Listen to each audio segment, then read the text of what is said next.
So the structure, the result that if after every year we would get a feedback evaluation form, and the result was always 100% positive.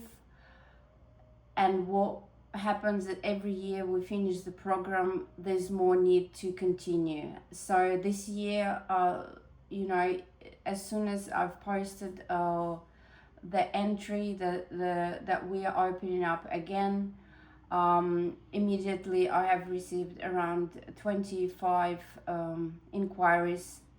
So because the group is only 12 people, up to 12 people, so the process of selection is very strict. I have to go through each individual interview and making sure that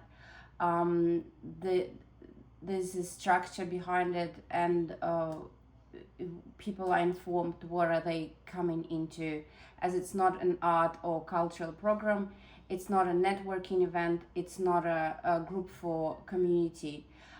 This is basically a support group for people who need therapy in a group way, not one-on-one way. And some people who not going through the program, they go on one-on-one, because we find, through our selection, that they are not fit to go into the group because of their trauma. So how what happens as a different stages that has been built throughout this year, the last 3 years. So we have a stage model now, and it evolves across the different stages of how people entry.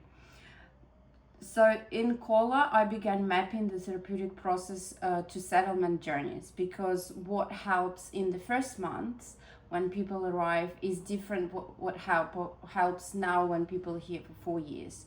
So the program started through phase when it was the acute arrival, and it was about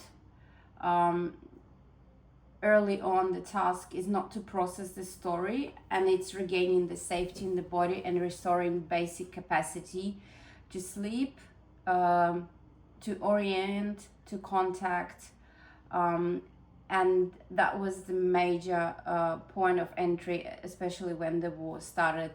So in the program we made sure that arrival was all about safety and regulation. And later the work expanded into the grief, which is the early stabilization. So a lot of people had a lot of anger coming through, the stories, identities, the questions of the future, the uncertainty, but only once the nervous system has enough safety to hold it, we start going into these stories.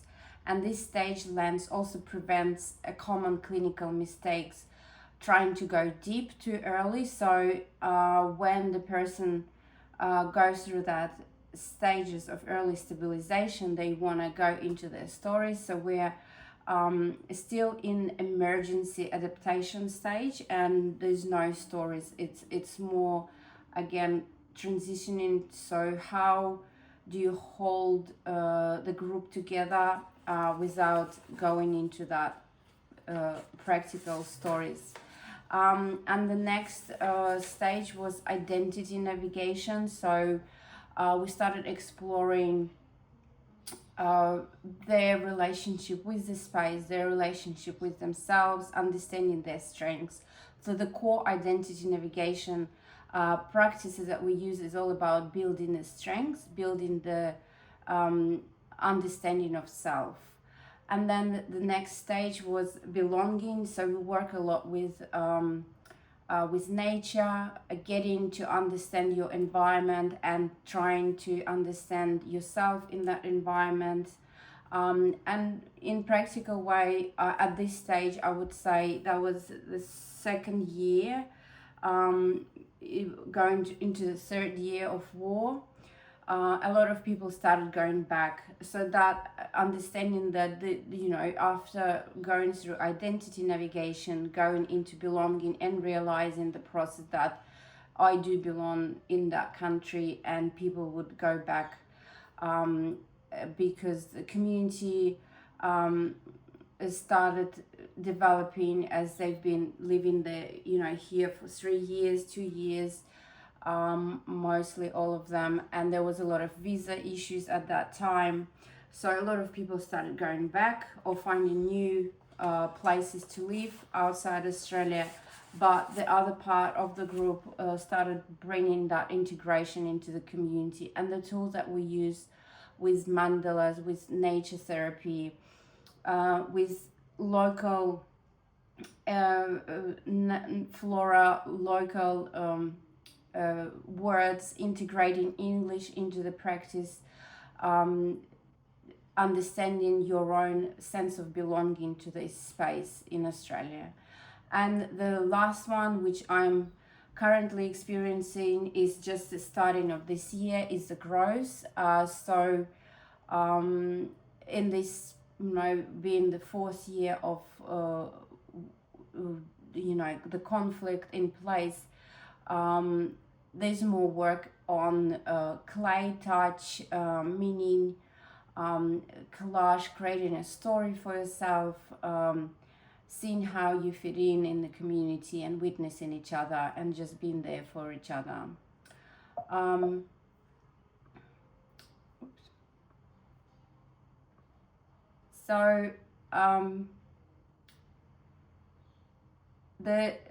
The method that has Active Creative is the company that I founded. Has a structured integrative model built for contexts where talk-based therapy may be limited, inaccessible, and destabilizing. In this case, with Ukrainian refugees, the language itself could be destabilizing, because some of the part of the group was speaking English, some of the parts were speaking Russian, because they came from Russian speaking areas of Ukraine, and then the other part of the group was speaking Ukrainian, and they're really opposing hearing any Ukrainian words. So at this stage, that non-verbal advantage of art therapy came into the place, and language barriers present a significant obstacle in verbal therapeutic modalities in resettlement context, because when Ukrainian refugees came here, there was a lot of help offered from Australian government, but there was no Ukrainian speaking therapist. So that created the demand that I took honor and created this group for the Ukrainian refugees. And within the Ukrainian community itself, the politics of language use create additional complexity, and a therapy group explicitly had a rule to exclude all the political talks, and the language was art. So that was kind of the silent rule that we had. There's not a minor logistical issue in a trauma context. It directly affects the feeling of safety. In that said, some of the people would be triggered by English, or they would be triggered by Russian words.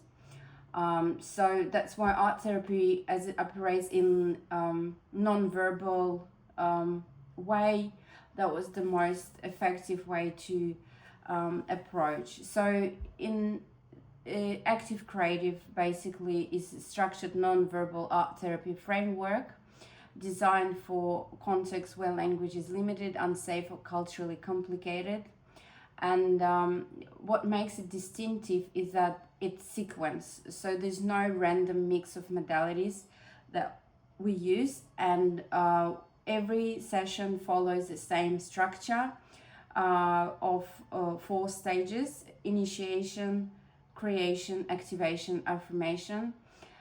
Initiation stage is basically using a lot of somatic work, breath work, to create a safe container, setting intention, orient the body in the space, settling in. And then creation part is all about art making, getting in a flow state, into non-verbal expression, into creative process. And then we go into activation, which is basically meaning making, reflection time, insights, gentle reflection on the processes without forcing any interpretation.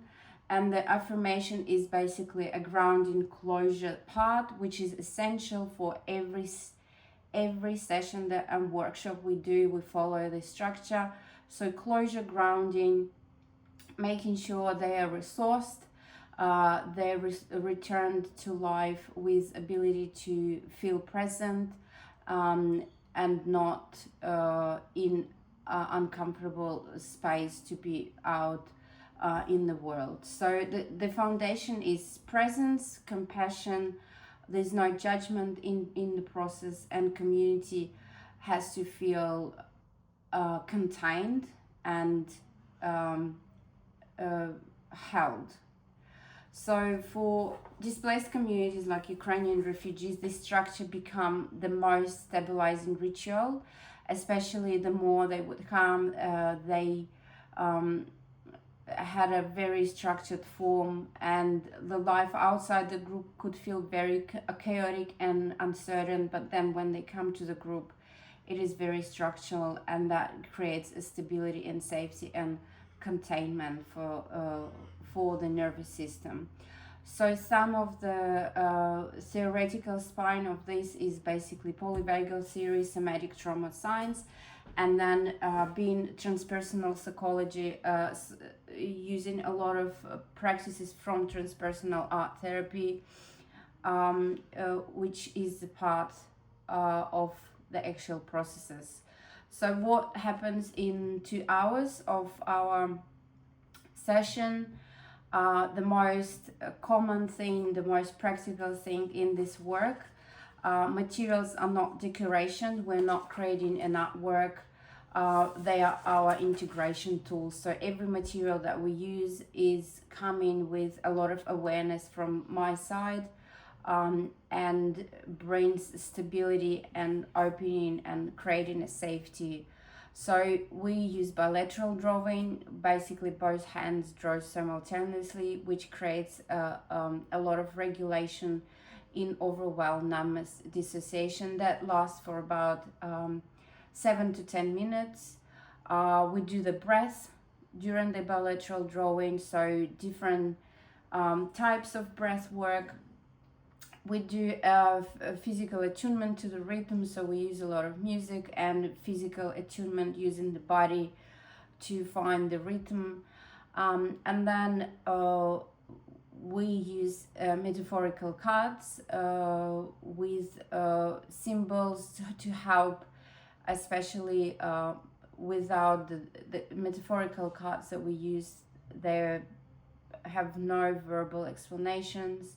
It's not like an oracle card. It is very symbolic and helping to find your inner state and sensing what's coming up for you through the visuals.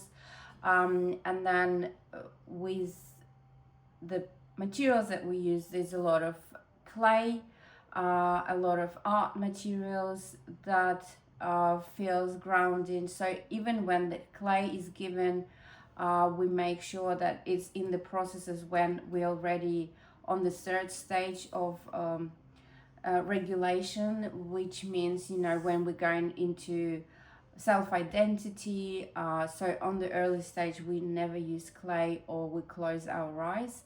So hands in clay, return to the body, releasing that anger, going through different processes. So clay was basically the most loved one in the community. And then we use a lot of color. So color is a way to create emotional reflection of how you feel. And color helps them to go into the sensation without judgment, without reflection, without interpretation, just feeling it through the body. And then of course we my favorite is eco-mandalist nature therapy. So we do go outside, we use a lot of natural materials to find that belonging to the land, finding uh, the smells, the oils, the sensations of different materials, different plants.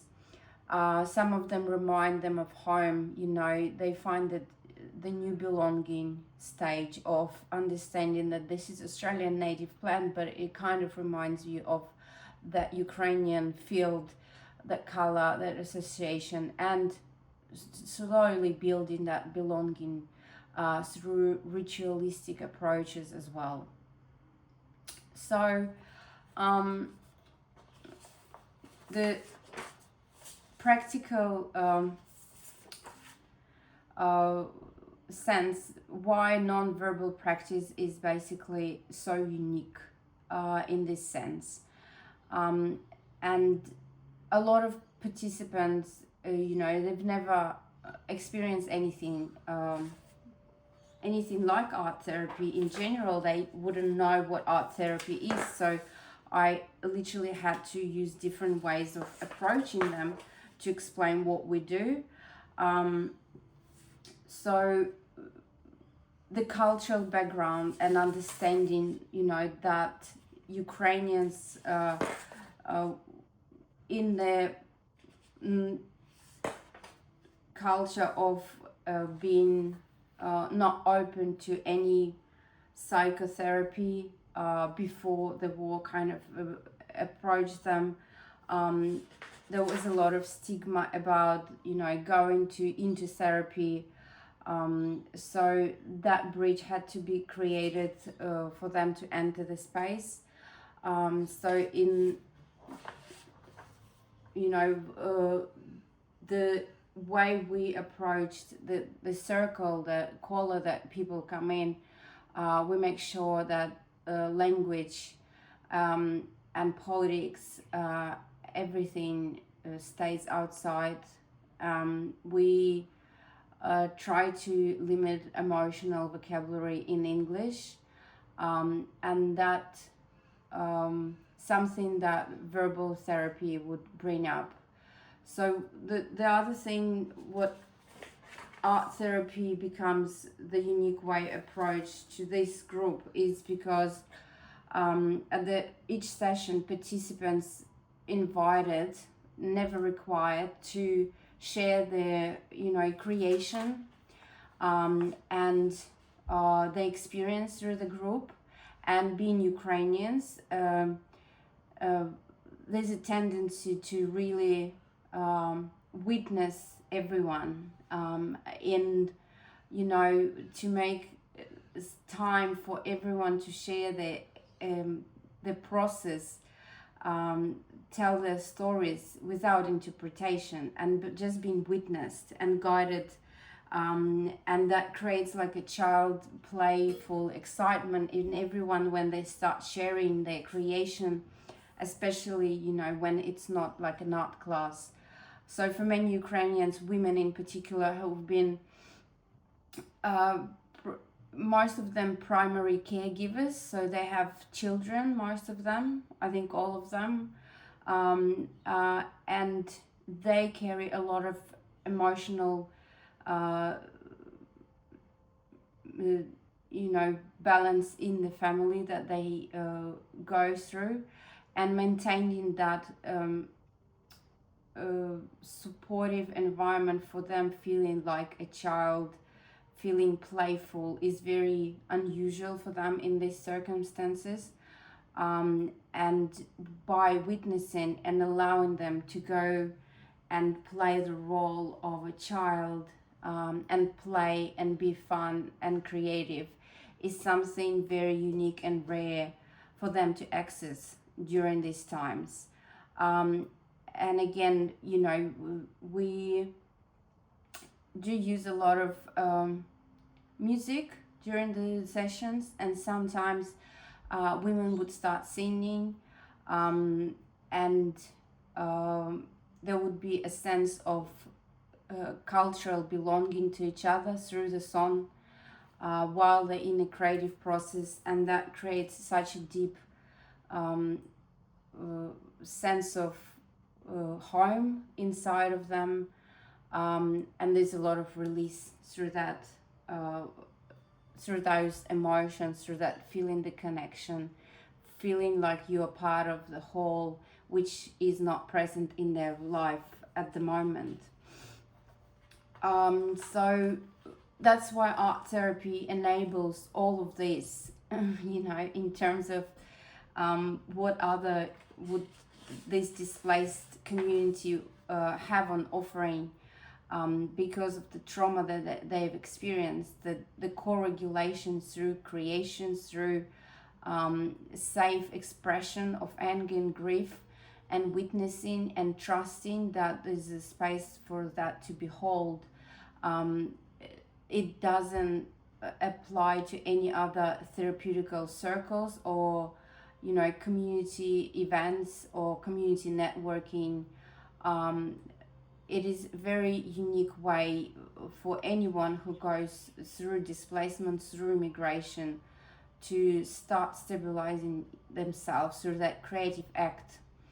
And it's, again, there's not a lot of stories to be explained. So I just want to show one case study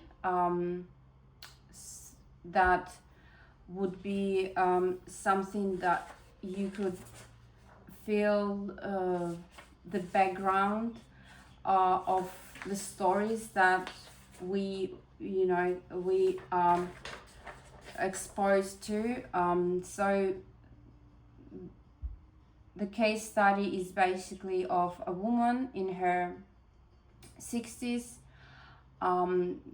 She arrived in Melbourne and joined her adult daughter following after the bombing of her home in Kherson, which was completely destroyed into ruins.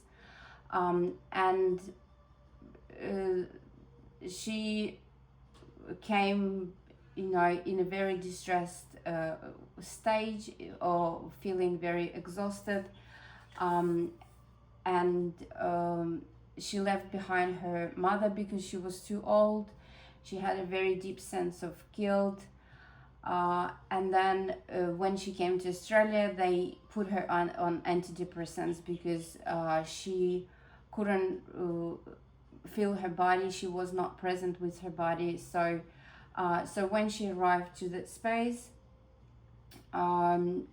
she was prescribed with antidepressants by her GP and presented a very high level of pervasive disbelief, the thoughts, lack of sleep, a lot of panic attacks, and state that she described was she was waiting to wake up.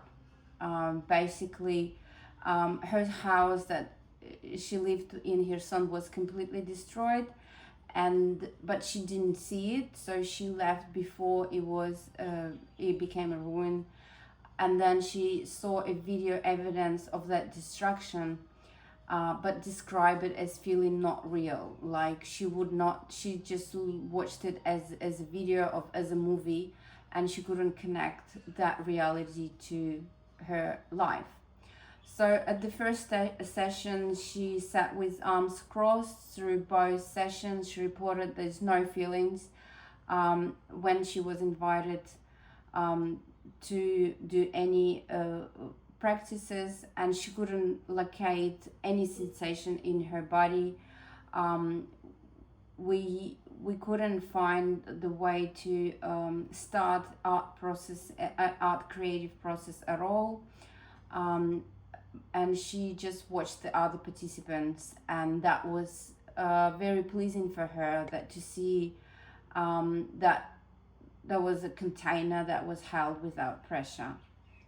So after 3-5 weeks, through slow engagement with breath, with movement, with body exercises, she started feeling increasing way of sensing things, and in week 4 after that, she picked up, pencils and started drawing without stopping, and started making sense of what she felt inside. When she looked at what she was drawing for a long time, she carefully folded the paper and placed in her bag, and then she would look at it, because it would feel a sense of stability and regulation, because outside this space she wouldn't feel calm. So she was commenting that she would just open that paper that she drew during the session, and she would look at, and it was an abstract, it was nothing specific, it was just an abstract with colors. So later on we started working with the story, and the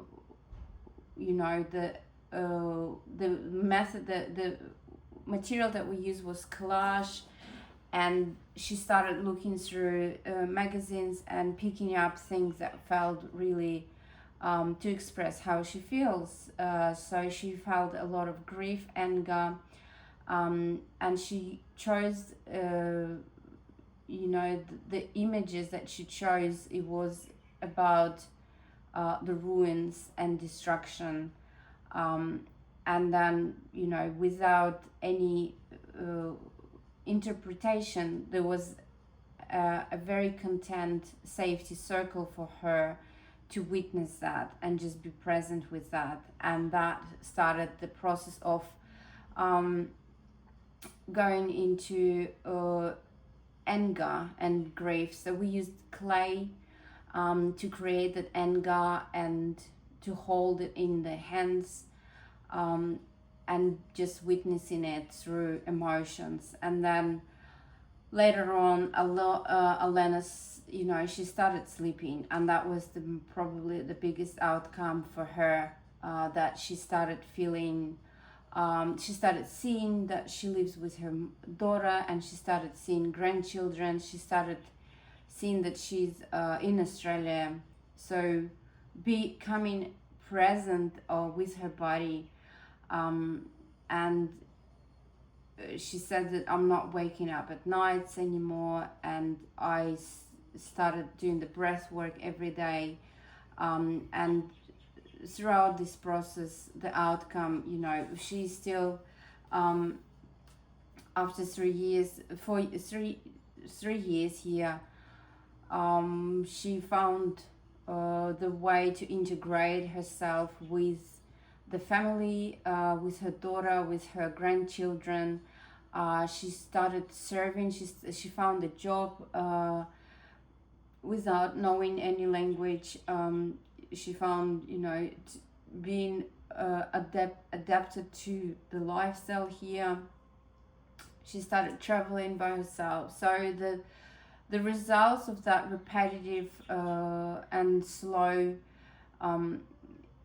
interaction with so much modalities that we used and just been witnessed, the outcome is sensational. And she is slowly integrating with the stories that she came from. So basically the goal is not to fix anything or process the story. It's about creating a capacity to actually feel safe and feel present and come back to the body, and finding the relationship that you hold. So from all the 40 participants that has been attending, so that's the outcomes that kind of because we do the evaluation form every time. So these are the outcomes that are documented, and so the participant described the workshops as they can breathe again, they sleep after the session, that their anxiety reduces, they no longer have panic attacks, their mind stops looping and going into the loop cycles. That this is the only place they feel calm, and this is the only place where they feel human again. So this is important because it tells that the group is functioning as a stabilization and regulation space, and not just expressive activity. And many participants said that one session a week was not enough, was too much because of their rhythm of life. So we started doing it fortnightly and gave them enough relief to function better with the family, children, work. And these outcomes matter because they point that you don't need, weekly individual therapy. So they found the ways to regulate the self. They still need the group, but they could have a pause and make it in a fortnight. And the group creative practice can be very powerful community mental health intervention in any shapes of the trauma that comes in. So a simple way is, being part of this group is not about creating connection, is not about creating new friends. It's about that nervous system regulation. It's about finding a new identity, going from victim of displacement into person who is in tradition, and they know their resources, and they know the strengths, how to build themselves. The community belonging is feeling less alone and seen, which I found is very important in this group that we have. A new social bonds creates, beyond the session, which is out of my scope after they leave the session. And a purposeful forward movement is basically self-direction, and we provide, a lot of support documents to regulate, to educate, with physical, the meditations in Ukrainian language, and so on. So the three practices that travel well across, as I was mentioning, is apart from all the other modalities that we have. These are the three practices that basically in the last 4 years became the most popular and most adaptable in terms of the mixed group that comes in every year. So the breath ladder is basically 1 to 3 minutes of breathing with the music. Sometimes we use materials to cover to touch the body, to feel the presence of your body. Then the bilateral drawing. Sometimes, when the group is open, it could go up to 8 to 10 minutes. So basically drawing with both hands at once, using different music every time, allowing them to connect with their breath. And then regulation becomes the bridge. So metaphorical cards that we use as a part of transpersonal psychology, where you can dive into the story on the card, and then explain yourself how it feels through that story in the card. So we usually lay out the cards in front, and they choose the cards. So the cards that we usually use is a strengths activation cards by Active Creative, and they're built to find the strengths that the person represents based on how they stand, how they look, the symbols and images and colors around them. So by choosing the card, they're coming back to finding the way that the card feels for them, and then they can attach their feeling to that card. So then we also use the color.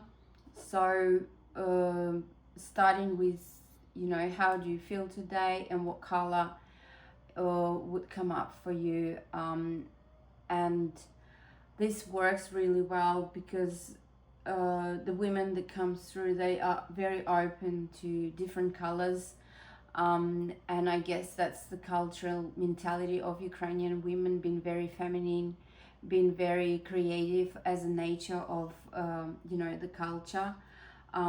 So that works amazingly good with anyone who comes through the door, because we don't ask to draw.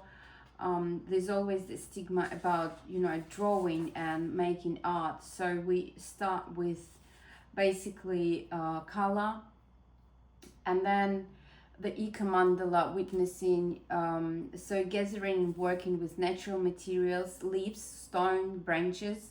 A lot of them they bring to the sessions.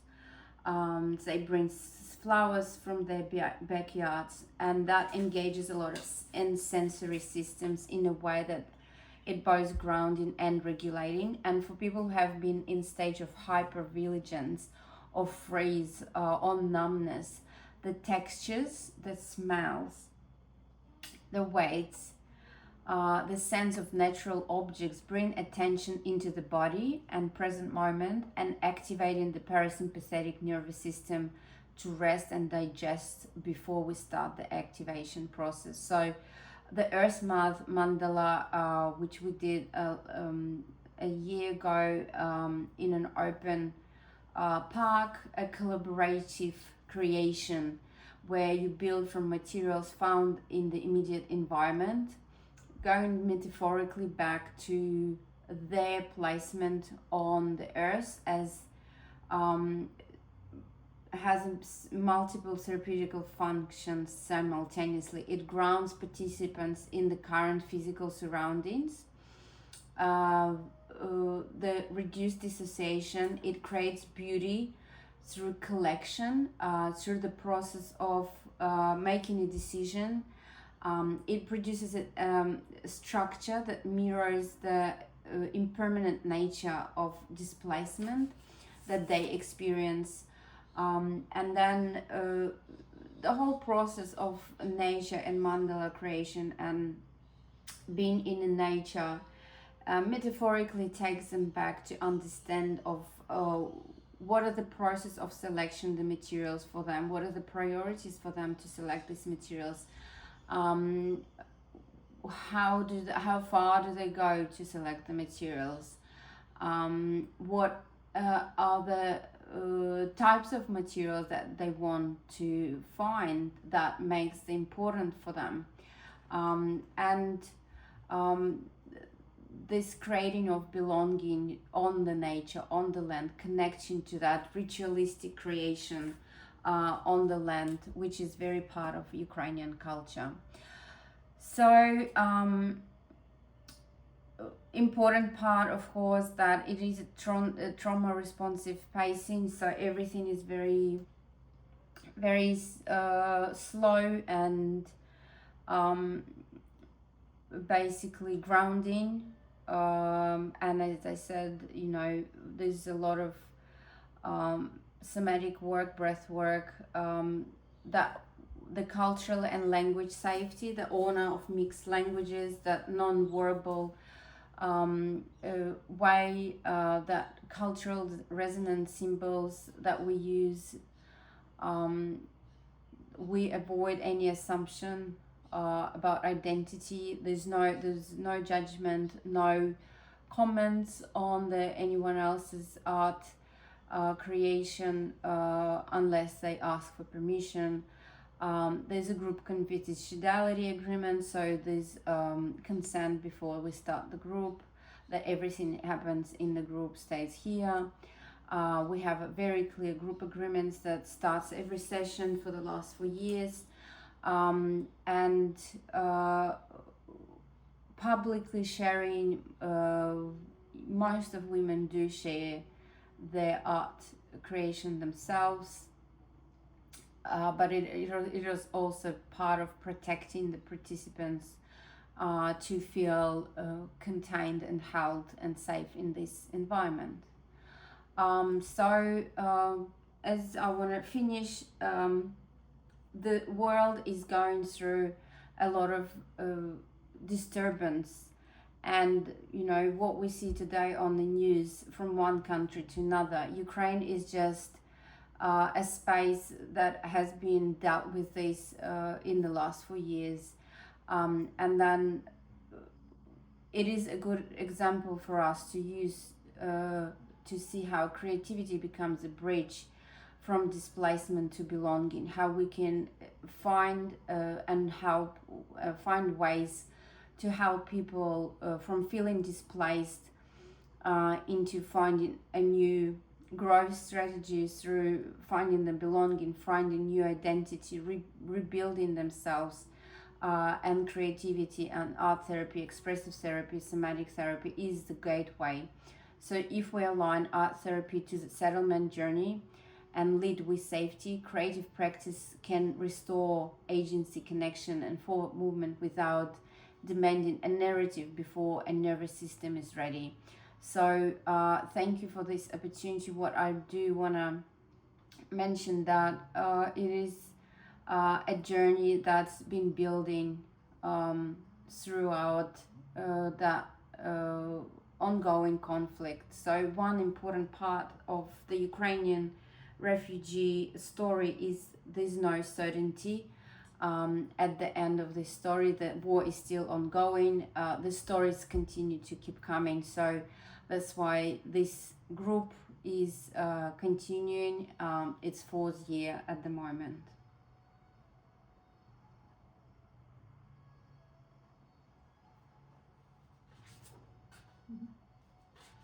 Thank you very much, Ms.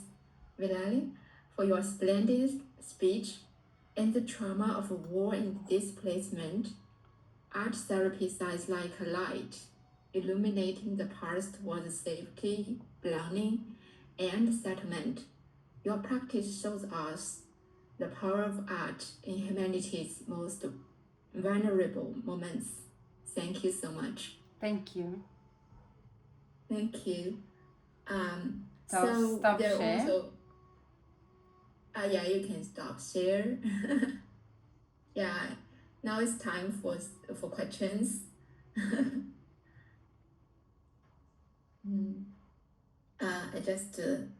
You mentioned pathways to safety, belonging, and settlement in your lecture. What is your relationship among these three? How does art therapy help displaced people achieve these goals sequentially or stimulously? The sequence is important, yes. As I explained, the sequence of events is very important. You don't go into any narrative stories, you don't go into any art process before you regulate the nervous system.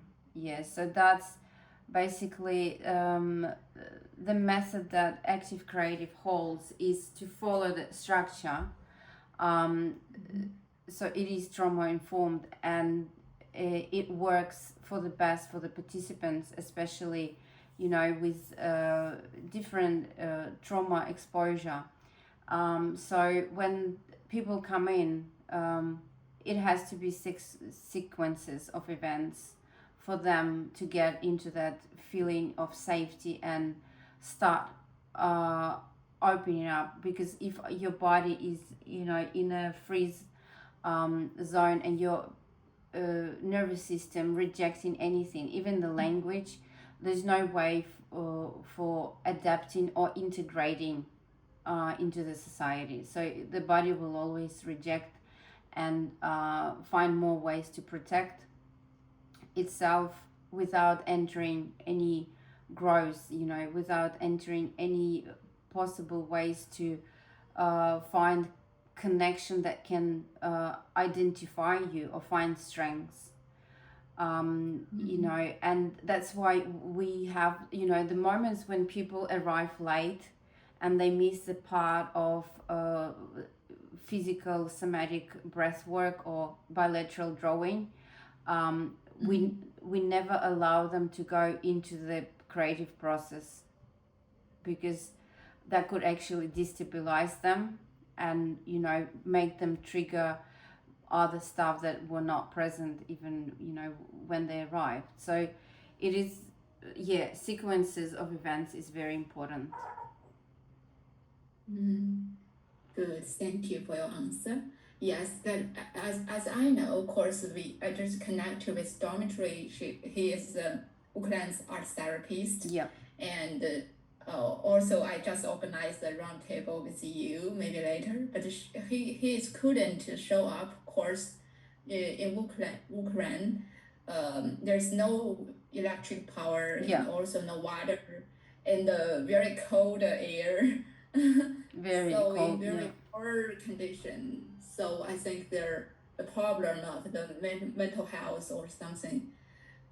I don't know how to bear that situation. Okay, yes.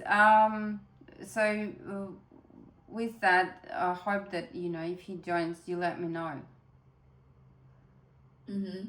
Yeah, sure. If he is available, maybe we can connect and do more roundtable or do more connection. And also, because his work is basically in Ukraine, so my work is outside Ukraine.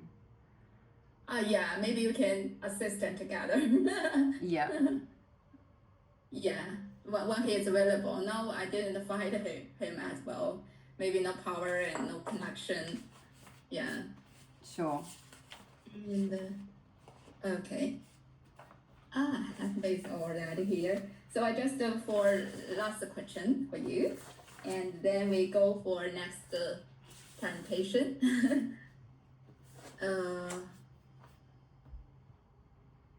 For practitioners who want to provide art therapy support to refugee population but have limited resources, what advice do you have, or what the most core and indispensable elements? For the practitioners who have limited resources in terms of education, or in terms of physical resources? Do they don't have art materials, or they don't have maybe material? So with art materials, you definitely. I know this story during the bombing in Kharkiv, when they were bombing, and there was art therapists working under in a bombshell. So, you know, and the light switched off, right? So, and it was in the middle of the therapy work with kids, and they couldn't do anything. So what they did, they created one source of light, and they started working with shadows. So I don't think that the materials could be a limitation. You know, as especially like I work with nature therapy. Anything could be creative if you have right facilitation skills and the way you create a story behind it and guide, you know, the participants. So even your hands, so we have the, you know, the last thing that we did at this at our circle of Ukrainian refugees, we created a sculpture out of hands to signify, you know, our connection to each other, and everyone had a representation of how they feel. So there's no materials were needed for that. Yes. So definitely art therapy is about expression and creative thinking. So there's no limit of materials. Yes. Definitely. Thank you so much for your answer. Yes, I think they maybe use the limited material to do some creative thing. That's also creative. Yeah, thank you so much. Maybe later if you do some project with the Ukraine, and also you can share with us.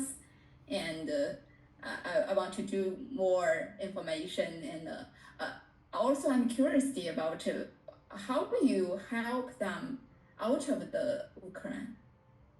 So So they just immigrate there? so Or? they're refugees. So they come as an immigrants.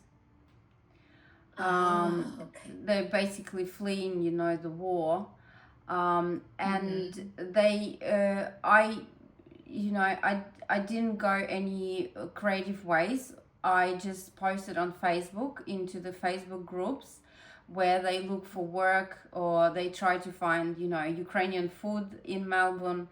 And I post, I'm open in the group, whoever is interested, to join. So I didn't approach any organization or association for Ukrainians to. I just opened basically directly to public with the interest. It wasn't anything special through organized platforms or something. It was basically Facebook and Telegram, because a lot of groups are on Telegram. Yeah. Oh, that's great. You did a great job. Thank you so much. Thank you. Thank you. And so we just go next. Thank you. Next, let's welcome British art therapy and founder of Lumen. Hello, everybody. Maybe you can try. I forgot to just introduce you. Maybe later you want to try your